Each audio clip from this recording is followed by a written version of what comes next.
क्या आप कभी सोचते हैं कि जीवन में सच्चा सुख क्या है? क्या आप कभी सोचते हैं कि मृत्यु से कैसे निडर होकर जीना चाहिए? आज मैं आपको एक ऐसी कहानी सुनाने जा रहा हूं जो आपको संगीत इन प्रश्नों का उत्तर देगी। आइए कहानी शुरू करते हैं। इससे पहले कि आप इस कहानी में खो जाइए, अभी इस चैनल को सब्सक्राइब कर लें।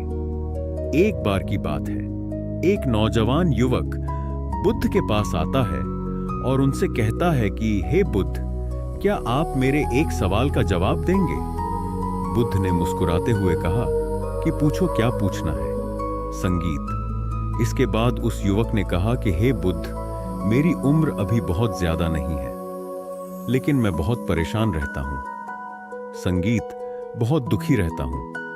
मैं आपसे यह जानना चाहता हूं कि मेरे जीवन में अभी से इतनी संगीत दुख है, ऐसे तो मेरी जिंदगी तो अभी बहुत बाकी है।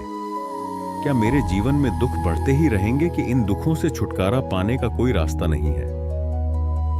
यह सुनकर बुद्ध कहते हैं कि कहां है तुम्हारे दुख, मुझे तो दिखाई नहीं दे रहे। संगीत। यह सुनकर वह युवक कहता है कि यह बुद्ध दुख तो मेरे अंदर है, मेरे भीतर है, वह आपको कैसे दिखाई देंगे? यह सुनकर बुद्ध उसी वक्त से पूछते हैं कि क्या तुम्हें अपने दुख दिखाई देते हैं? वह युवक कहता है कि यहां बुद्ध, मैं अपने दुखों को भलीभांति देख कर रहा हूं। तब बुद्ध ने पूछा कि दुखों का मूल क्या है? बुद्ध में और उस युवक में चर्चा चल ही रही होती है कि तभी एक भिक्षु दौड़कर वहां पर आता है। वह भिक्षु तथागत बुद्ध के कान में कुछ कहता है। संगीत। इसके बाद बुद्ध उसी वक्त से कहते हैं कि चलो, आज मैं तुम्हें जीवन का सत्य दिखाने के लिए एक जगह पर लेकर चलता हूं। वहां पर तुम्हें कुछ भी नहीं बोलना है, चुपचाप सारी बातें सुनते रहना है। इसके बाद तुम्हें अपने सारे प्रश्नों के उत्तर खुद ही मिल जाएंगे। यह कहकर वह युवक गौतम बुद्ध के पीछे से चलने लगता है। कुछ दूर मिलने के बाद गौतम बुद्ध एक घर में प्रवेश करते हैं। घर में प्रवेश करने के बाद वह युवक और तथागत बुद्ध देखते हैं कि वहां पर बहुत सारे लोग खड़े हैं और बीच में चारपाई पर एक वृद्ध आदमी लेटा हुआ है। बुद्ध को देखते ही सभी लोगों ने उनके लिए रास्ते बनाए और बुद्ध उस आदमी के पास वहीं उसके चारपाई पर जाकर बैठ जाते हैं। वह युवक भी पास में ही बैठ जाता है। इसके बाद वृद्ध आदमी जो चारपाई पर लेटा हुआ था, कहना शुरू करता है कि हे बुद्ध, मैं नहीं जानता कि मेरे जीवन में कितनी सांसें और बचे हैं। पता नहीं किस वक्त मुझे भगवान के घर से बुलावा जाए। मैं मरने से पहले अपने कुछ सवालों के जवाब आपसे जानना चाहता हूं। मुझे पता है कि उन सवालों के जवाब आप ही मुझे दे सकते हैं, इसीलिए मैंने आपको यहां पर बुलाया है। इसके बाद उस वृद्ध आदमी ने कहना शुरू किया कि ही बुद्ध, अपने आखिरी वक्त में मुझे अपने बचपन के दिन बहुत याद आ रहे हैं। मैं अपने बचपन के दिनों को याद करता हूं और सोचता हूं कि वह भी क्या दिन थे, न कुछ पाने की फिक्र, न कुछ खोने का गम। बचपन के उन दिनों को याद करके मेरी आंखों में आंसू आ जाते हैं। मुझे लगता है कि कितनी आजादी थी। उस समय मेरा मैन संगीत कितना खुला हुआ था। मन में कुछ भी पाने की इच्छा नहीं थी। जिस भी खेल में लग जाते थे, उसी खेल में पूरे दिन लगे रहते थे। लेकिन कुछ समय बाद संगीत, जैसे जैसे मैं बड़ा होने लगा, वैसे वैसे लोग मुझे जिंदगी की दौड़ में आगे निकलने के लिए कहने लगे। मेरे पिता अक्सर मुझसे कहा करते थे कि तुम पढ़ाई में अपने भाई जैसे क्यों नहीं हो, तुम दूसरे लोगों से पीछे क्यों रहते हो। यह सब सुनकर मेरा मन बहुत बेचैन रहने लगा। लोग मुझे बहुत ताने मारते थे क्योंकि ना तो मैं खेल में अच्छा था और ना ही पढ़ाई में संगीत अच्छा था। सब लोग मुझे किसी और की तरह बनने के लिए कहते थे और उन तानों से तंग आकर मैंने जीवन में कुछ हासिल करने का निश्चय किया। मैंने अपने आप से वादा किया कि मैं भी अपने भाई की तरह कामयाब इंसान बनूंगा और इसके लिए मैं दिन रात मेहनत करने में लग गया। शुरुआत में बहुत मुश्किल है, बहुत निराशा हाथ लगी, लेकिन मैंने हार नहीं मानी और मैंने खुद अपना व्यापार खड़ा कर लिया। उसके बाद मुझे कुछ पाने का एहसास हुआ। मुझे बहुत संगीत खुशी हुई क्योंकि जो लोग मुझे ताने देते थे, वही लोग अब मेरे आगे पीछे घूमने लगे थे। कुछ वक्त बाद एक रईस बेटी के साथ मेरी शादी हो गई और उसके बाद मुझे लग रहा था जैसे मेरा जीवन स्वर्ग बन गया हो। कुछ साल बाद मुझे 2 बेटे प्राप्त हुए। दोनों बहुत ही सुंदर और हर्ष थे। अब मेरा मन मेरे बच्चों के लिए कुछ करने को उत्सुक हो गया। मैं और भी ज्यादा धन कमाने में लग गया और जल्द ही मैं अपने नगर का सबसे बड़ा व्यापारी बन गया। सब कुछ अच्छा चल रहा था, लेकिन अनहोनी को कौन टाल सकता है। एक दिन अचानक संगीत, मेरी पत्नी, मुझे छोड़कर चल गई। इससे मुझे बहुत गहरा सदमा पहुंचा। मैं कई दिनों तक अपने घर से बाहर नहीं निकला। मेरे बेटे मुझे हिम्मत दे देते कि संगीत, पिताजी, माताजी तो नहीं रही और जो हो चुका वह वापस नहीं आ सकता, लेकिन हम दोनों भाई आपका हमेशा साथ देंगे, आपकी हमेशा सेवा करेंगे। आपको किसी बात की कोई चिंता करने की आवश्यकता नहीं है। और धीरे धीरे मैंने भी अपने मन को समझा लिया कि अब तो मुझे अपने प्रिय पत्नी के बिना ही जीना पड़ेगा। इसीलिए मैंने अपना मन अपने बेटों के साथ जोड़ लिया।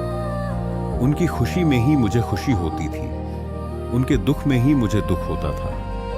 इसके बाद मैंने कहा कि ही बुद्ध जीवन चक्र में अक्सर मुझे महसूस होता था कि आखिर जीवन क्या है, जीवन को उसके गहराइयों में कैसे जाना जाए। ये कैसे जाना जाए कि मैं कौन हूं और मैं इस दुनिया में क्या करने के लिए आया हूं।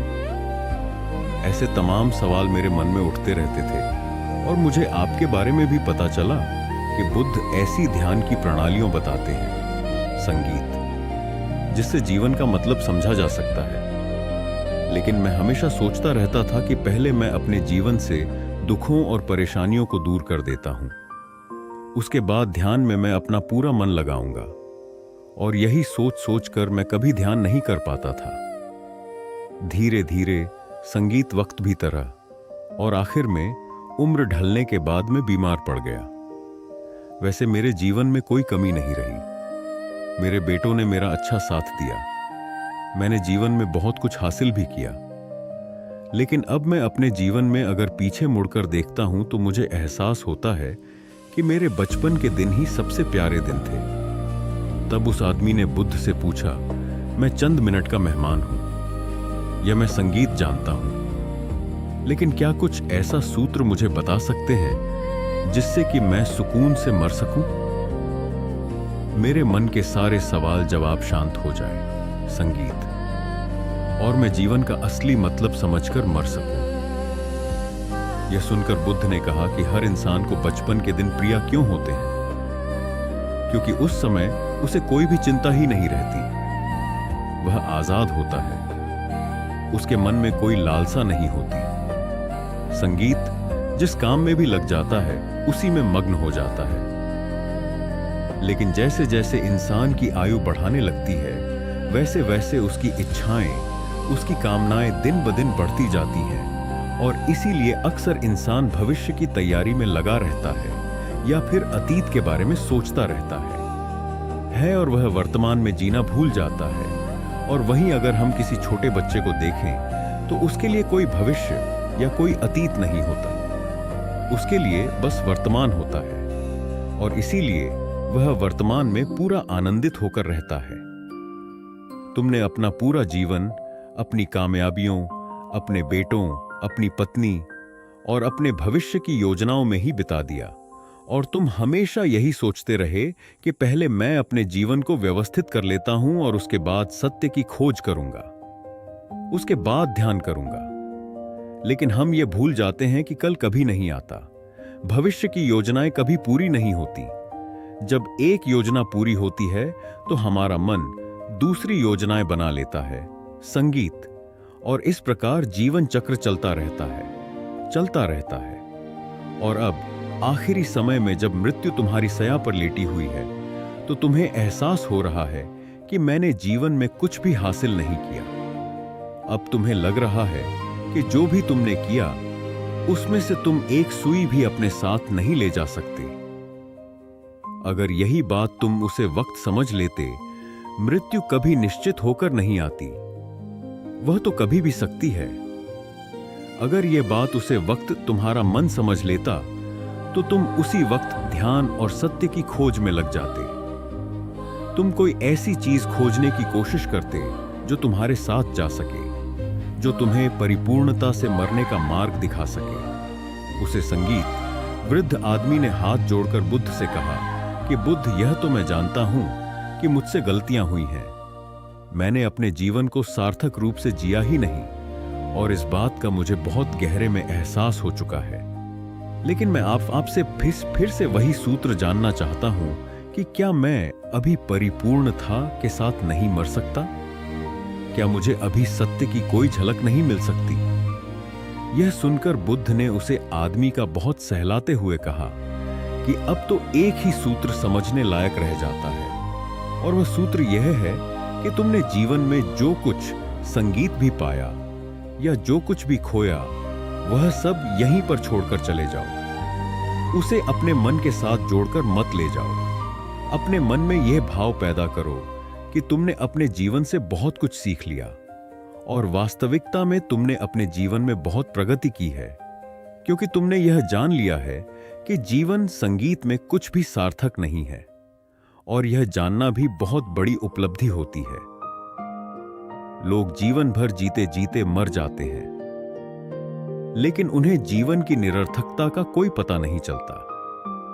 इसीलिए अभी अपने मन से सारे सवाल गिरा दो और यह भाव पैदा करो कि जीवन में जो कुछ जानने जैसा था वह मैंने जान लिया है, और अब जीवन में कुछ भी जानने जैसा नहीं बचा है। जब तुम इस भाव, इस बोध से भर जाओगे तो तुम बिल्कुल खाली होकर मृत्यु को प्राप्त संगीत हो जाओगे, और वास्तविकता में यही मरने की कला होती है।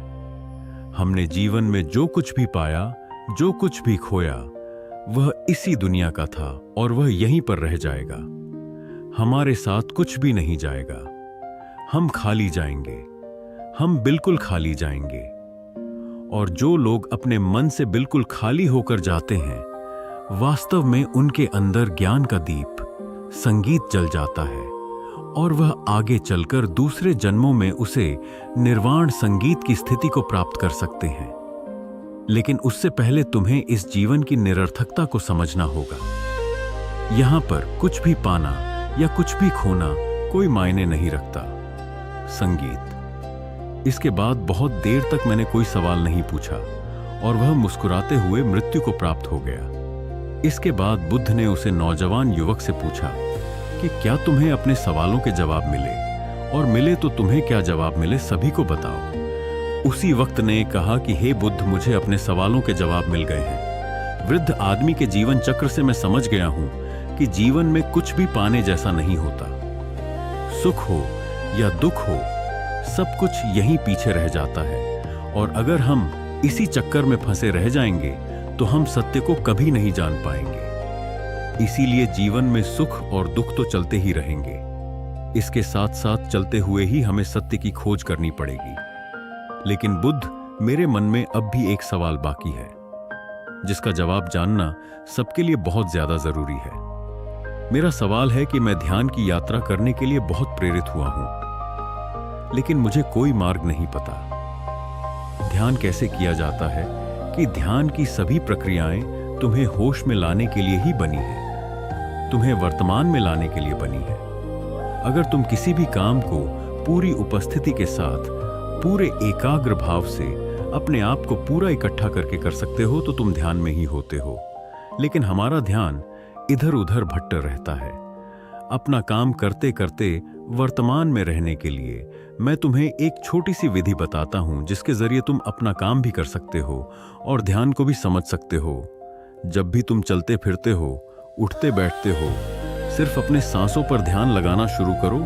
सांस किस नाक से आ रही है, किस नाक से जा रही है, ना कि कौन से कोने से टकरा रही है। सिर्फ तुम उसके साक्षी भर हो जाओ, सिर्फ उसको देखते रहो। कुछ भी काम कर रहे हो, चल रहे हो, फिर खाना खा रहे हो, सिर्फ अपने सांस पर ध्यान लगाओ। और ये करते वक्त तुम्हें महसूस होगा कि तुम्हारा दिमाग, तुम्हारे विचार तुम्हें इधर उधर ले जाते हैं।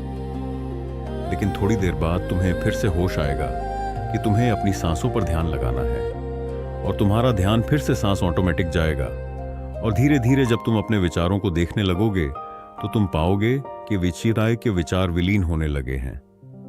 तुम्हारे अंदर बस एक खाली मैदान बचा हुआ है। सारे सवाल जवाब विलीन हो चुके हैं। इसके बाद बुद्ध ने कहा कि सांसें जो होती हैं वह वर्तमान में चलती है, ना ही वह भविष्य में चलती है, ना ही अतीत में चलती है। वो वर्तमान होता है, वही वर्तमान स्थिति होती है। और जब तुम अपनी सांसों से जुड़ जाते हो तो तुम वर्तमान में ध्यान लगाना सीख जाते हो, क्योंकि सांसें जिन पर तुम ध्यान लगा रहे हो वह वर्तमान में चल रही होती है। इसके बाद धीरे धीरे कदम दर कदम तुम्हें ध्यान का खुद ही एहसास होने लगेगा। फिर तुम जो भी काम करोगे उसमें तुम्हारा पूरा चित्त लगा होगा। तो शुरुआत वहीं से करो जहां पर तुम हो, यहीं से अभी से अपनी सांसों को पकड़ना शुरू कर दो। तो दोस्तों, कैसी लगी आपको ये कहानी? कमेंट सेक्शन में जरूर बताना, और अच्छी लगी तो इस चैनल को सब्सक्राइब करना मत भूलना। तो मिलते हैं अगले कहानी में, तब तक के लिए अपना ख्याल रखें।